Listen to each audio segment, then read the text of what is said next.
And now we could invite Sharon Torstensson from the Council of Social Services in Christchurch. Morning, Sharon. Good morning, how are you? Nice to see you as well. Thank you. Just get my PowerPoint all sorted.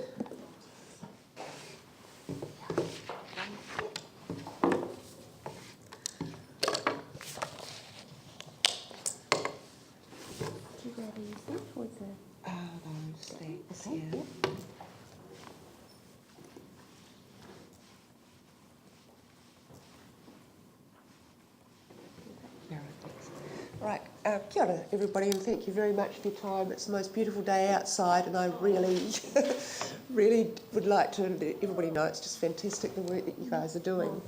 I'm not going to revisit my submission. I think that speaks for itself. We'd just like to really acknowledge the support that you give the not-for-profit sector. It's just so valued, and we would really encourage that the level of funding that you've made available in the plan is held through your final considerations.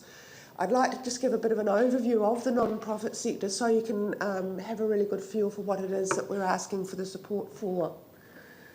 There's a lot of different names for the sector. Some people will call it the non-profit or not-for-profit sector, but of course central and local government, for instance, are also not-for-profit. It's called the voluntary sector, which a lot of people get confused about because there are paid staff in the sector.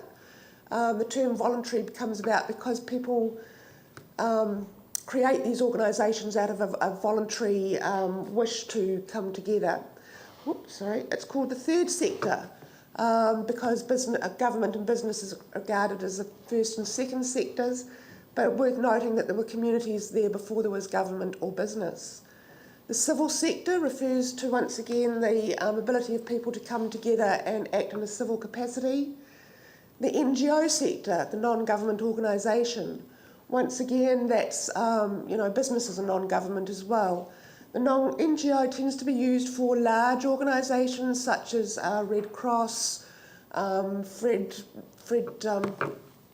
can't remember his name, the guy that does it, Fred Hollows. Big aid type organisations tend to be referred to as NGOs rather than small community groups. The community sector, well, government, business are also part of the community. Everybody's part of the community. We can't decide ourselves what to call it. Every now and again we say, why don't we call it Fred? What is it? There's an accepted definition for the sector. It's organised and it can be separately identified. It doesn't distribute surpluses. It's institutionally separate from government. It's self-governing, in control of its own destiny, and it's non-compulsory.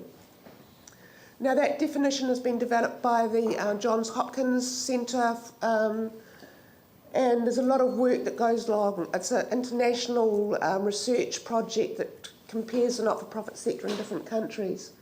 This is another definition, the space of uncoerced human association, and also a set of relational networks formed for the sake of family, faith, interest, ideology that fill this space. Now, the figures I'm going to give are really rough. Basically, we've taken the national data and said Canterbury is 10% of the country, so we'll take 10% of the data. There's around 9,700 not-for-profit groups and organisations in Canterbury. About 10% of them would have any paid staff. There's probably a few more in Canterbury because of the generation of new groups post-quake. The sector's made up of culture, sports and recreation. 45% of the sector are in that bit. 12% of the sector are in social services. 10% are religious organisations. Development and housing, 8%, as is education and research. Here's some of the organisations that you'll find there. Culture, sports and recreation, the Symphony Orchestra. Tennis, Kids Fest, social services, we've got Methodist Mission, Age Concern, Pillars. Religion covers places like the cathedral, the mosque, the synagogues. Development and housing, we've got community places like Whareora, the Ministry of Awesome, Project Littleton. Education and research covers everything from the community preschools through to Riri Alley, Christ College and so on. Business and professional unions, we've got Restart as a part of the not-for-profit sector. The Employers' Chamber of Commerce belongs, so does the hospital and hotel workers' unions. Under law and advocacy, 3% of the sector, we've got community law, the community Canterbury assistance, insurance assistance, political parties. Under health, we've got the Cancer Society, small groups like Depression Support, big organisations like St George's. Then we've got environment and animal protection. And then under others, we've got things like Volunteering Canterbury, Oxfam, and the Canterbury Community Trust. Funding bodies are also part of the sector. The sector in Canterbury employs around about 54,000 paid or volunteer workers, and some of us do both. The number of groups would be around 970, maybe 1,000 groups out of the almost 10,000 would have paid staff. And the number of paid employees is about 10,500. Worth noting that over 60% of employed staff are in health and social services and education and research. In these sectors, there's a lot of government contracts and a lot of professional delivery of services, and you can't do that without paid staff.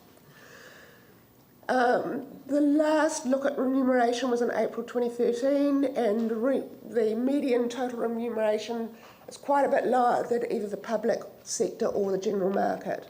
So there's a lot of acceptance of lower wages because of the heart that people are putting into the work that they're doing. We're there because we care. Economic turnover, annual turnover in Canterbury, the sector's responsible for about $1 billion. And our incomes comes 25% from government, 55% from fees, subscriptions, so on, and philanthropy such as community trust, private donations, etc., 20%. It's a professional sector. There are professional qualifications for the work that the agencies are doing. A lot of the managers do the diploma in not-for-profit management, those that haven't done university-based professional qualifications. And of course the sector itself maintains our professionalism through various courses and seminars, through Community Law Canterbury, for instance, runs courses on the legal obligations of the sector. Community accounting helps us look after our financial obligations, and Volunteering Canterbury runs a lot of courses. And there's a lot of other organisations that provide the professional development as well. We see our first accountability is to our community or to our clients. Then after that, our accountability is to the members of our organisations, funders, supporters, and then the government via the statutory obligations that we have. Just some of those are the Charitable Trusts Act, Incorporated Societies, Charities Act, and the Financial Reporting Act. So we have to be pretty clued up as to what we're doing. Just a wee note about charities. Not all non-profits are charities, and so there's about 2,500 in Canterbury. If you become a registered charity, you're exempt from paying income tax, and donors are exempt from gift duty. We also have to be on a public register, which is searchable online, and people that are accountable through that. To become a charity, you've got to have a charitable purpose, and those purposes are listed there. And just to conclude, our value to society is we're not just about providing services, but we're for weaving together the fabric of our society. We provide services, yes. We also give a way for people to participate as citizens and volunteers. We stand up for underrepresented citizens, and we pioneer solutions to major social problems that government just hasn't got the fleetness of foot to be able to do.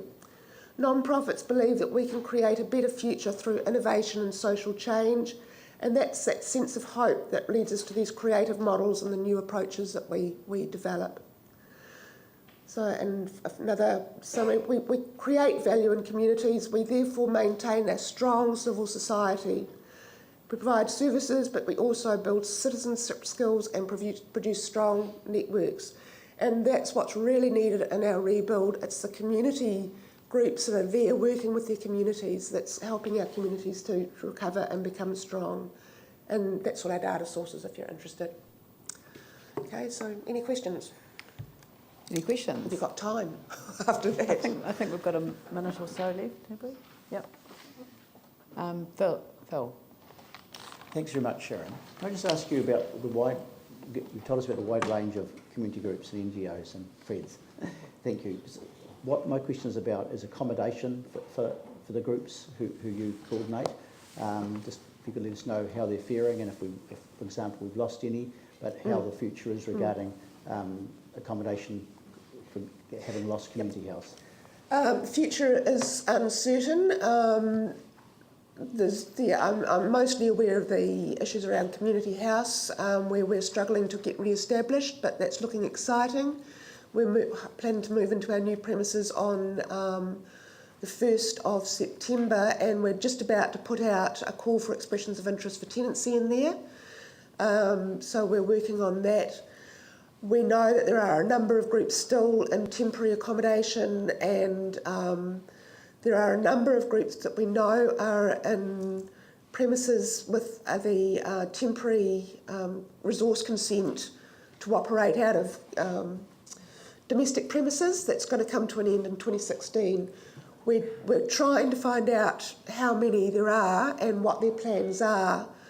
So we don't know what the impact will be in 2016 when that temporary thing comes free.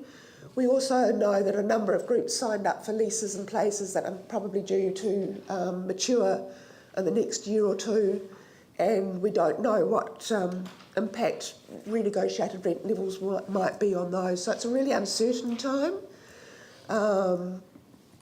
Yeah, just with new premises coming online through the rebuild, a lot of community agencies are saying that they can't actually afford to go into the new places. Traditionally, the not-for-profit sector in the city we were the vulnerable tenants of the commercial sector. We took the low end of the market. Those buildings that have now fallen down, and there's not that replacement stock at that level of rental that there used to be. So it's a very difficult time for us, yeah. It's come to our end of our time. Look, thank you very much for your presentation. Very informative. We've got a copy of that, haven't we, the presentation? Yep, so we've captured that. So thank you very much. Thanks very much for your time.